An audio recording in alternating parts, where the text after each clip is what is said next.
This channel does not promote any violent, harmful, or illegal activities. All content provided by this channel is meant for an educational purpose only. দেখুন, রাজ্য জুড়ে তোলপাড় ফেলে দিয়েছে মালদার তৃণমূল নেতা দুলাল সরকারের হত্যাকাণ্ড। পুলিশ তদন্তে নেমে মোট 5 জনকে গ্রেফতার করেছে, কিন্তু যেটা সবথেকে বড় খবর, লেটেস্ট 2 জন তৃণমূল কর্মীকে গ্রেফতার করা হয়েছে এবং তারা মালদা টাউনেরই বাসিন্দা। সুতরাং একটা প্রশ্ন উঠছে, তাহলে কি এই ইঙ্গিত বা এই খবর প্রথমেই চলে এসেছিল অভিষেক বন্দ্যোপাধ্যায়ের কাছে? কারণ তিনি প্রথমেই এরকম একটা ইঙ্গিত দিয়েছিলেন। আমরা শুনবো নিহত তৃণমূল নেতা স্ত্রী ঠিক কি বলেছেন। যারা চক্রান্ত করে এই ঘটনা ঘটিয়েছে, আমার অবাক লাগছে ভেবে যে তারা কতটা নৃশংস হতে পারে এবং তাদের কতটা চাওয়া পাওয়া ছিল, যেটার জন্য এই মানুষটাকে তারা সরিয়ে দিল।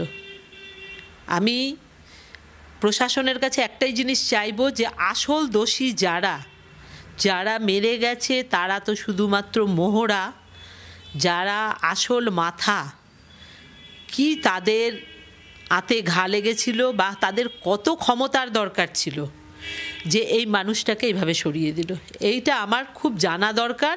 এবং এদের চরম থেকে চরম শাস্তি কি পেলে পরে মানুষ খুশি হবে সেটাই দেখার। কিছু মানুষ সবসময় ওকে রাজনৈতিকভাবে পেছনে ঠেলে দেওয়ার চেষ্টা করছিল, সেটা সবসময় বুঝতে পারতাম। ওকে রাজনৈতিকভাবে যতটা নিচে নামানো যায় সেটা করার চেষ্টা করেছে, কিন্তু এই ঘটনা যে ঘটাবে আমি ভাবতে পারিনি।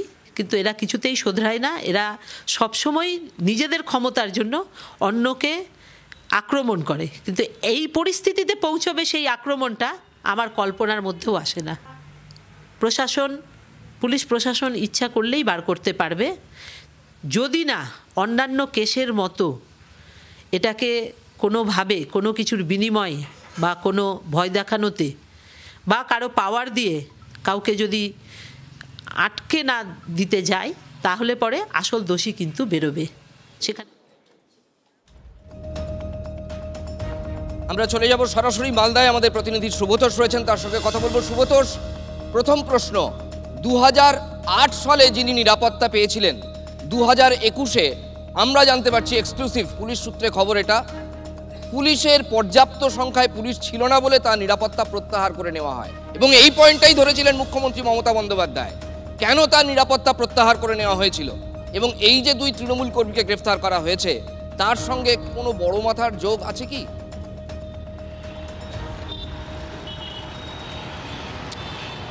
দেখো, নিরাপত্তা বা সিকিউরিটি যেটা তুলে নেওয়া হয় সেটা একদম ঠিক 2021 সালের জুন মাস নাগাদ তার তুলে নেওয়া, অন্ততপক্ষে তার স্ত্রী চৈতালি সরকার যেটা বলছেন তার ভিত্তিতে বলছে। এখন কথা হচ্ছে যে এইটা তিনিও বলছেন এবং একটা অভিযোগ উঠে আসছে যে কোনো একটা দিক থেকে দলেরই একটা একাংশ থেকে একটা চাপ দিয়ে কিন্তু এই সিকিউরিটি তুলে নেওয়া হয়েছিল এবং সেখান থেকেই চৈতালি সরকার তার স্ত্রী আশঙ্কা করছেন যে তাহলে কি 2021 সাল থেকেই এই ষড়যন্ত্রের শুরু?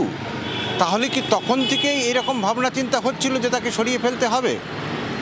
তো এই চিন্তা ভাবনা কিন্তু তিনি ব্যক্ত করেছেন, কারণ তিনি বারবার এই অভিযোগটা করছেন যে এর পেছনে গভীর ষড়যন্ত্র শুধু চৈতালি সরকার বা তার স্ত্রী বা তার পরিবারের লোক করছেন না, তাবর যারা নেতা রয়েছেন তারা প্রত্যেকেই এটা কিন্তু দাবি করছেন যে এর পেছনে গভীর ষড়যন্ত্র একটা রয়েছে এবং একটা মাস্টার মাইন্ড রয়েছে।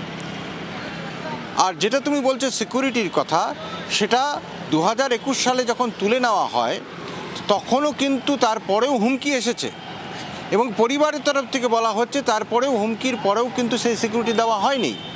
আর যদি বা এটা হয় যে পুলিশ কর্মীর কমতি, তাহলে তো অনেকেরই সিকিউরিটি তুলে নেওয়ার কথা। পরিবারের তরফ থেকে এই অভিযোগ উঠছে যে তো এরকম মালদা জেলাতে এরকম অনেক নেতা রয়েছেন যার কোনো সিকিউরিটি প্রয়োজন নেই, যাদের কোনো তেমন হুমকির মুখে পড়তে হয় না, যারা কখনো হামলার মুখে পড়েননি। বোঝা গেছে সুব্রতোষ, কিন্তু দেখো এখন সবথেকে বড় প্রশ্ন, যে 2 তৃণমূল কর্মীকে অ্যারেস্ট করা হয়েছে তাদের জিজ্ঞাসাবাদ করে কোনো বড় মাথার দিকে ইন্ডিকেশন যাচ্ছে কি?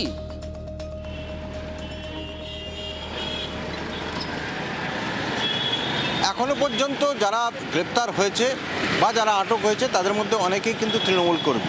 সবথেকে উল্লেখযোগ্য বিষয় যেটা, যে অমিত রজক নামের যে ব্যক্তি গ্রেপ্তার হয়েছে এবং সে তার বাড়িতে তৃণমূলের পতাকা রয়েছে এবং সে 22 নম্বর ওয়ার্ডের বাসিন্দা এবং সেখান থেকে তার বাড়ি যেখানে তিনি রেল কলোনি এলাকাতে রেলের জমি দখল করে তিনি থাকেন এবং তার থেকে কিছু কদম দূরেই রয়েছে এমন এক তৃণমূল নেতার অফিস।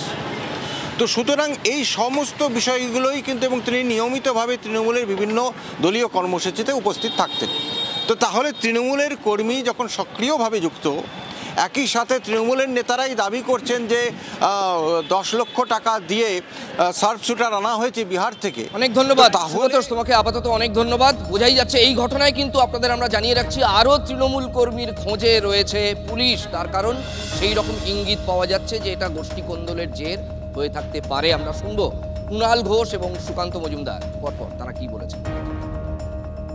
আইন শৃঙ্খলা নেই রাজ্যে, কোথাও আইন শৃঙ্খলা নেই। মুখ্যমন্ত্রীর অপদার্থতা, এরকম অপদার্থ পুলিশ মন্ত্রী কেউ দেখেনি। মালদাতে তো এই অজুহাতে উনি এসপিকে সরিয়ে দিয়ে মুসলিম এসপি দিয়ে দিলেন। উদ্দেশ্য ওটাই হয়তো ছিল, মুসলিমকে বসানো, মুসলিম সংখ্যাগরিষ্ঠ জেলা বলে। এটা একটা খুনের ঘটনা, খুন একটা ক্রাইম। এবার তার পেছনে নানা কারণ থাকতে পারে, কার কি রাজনৈতিক পরিচয় এটা সেখানে বড় কথা নয়। সেই জায়গায় দাঁড়িয়ে মুখ্যমন্ত্রী কড়া বার্তা দিয়েছেন পুলিশকে। পুলিশ তদন্ত করছে, যাদের যাদের পুলিশ মনে করবে তদন্তের স্বার্থে জিজ্ঞাসাবাদ করা, গ্রেফতার করা, আইনের পথে চলবে এবং পুলিশ তার কাজ করবে।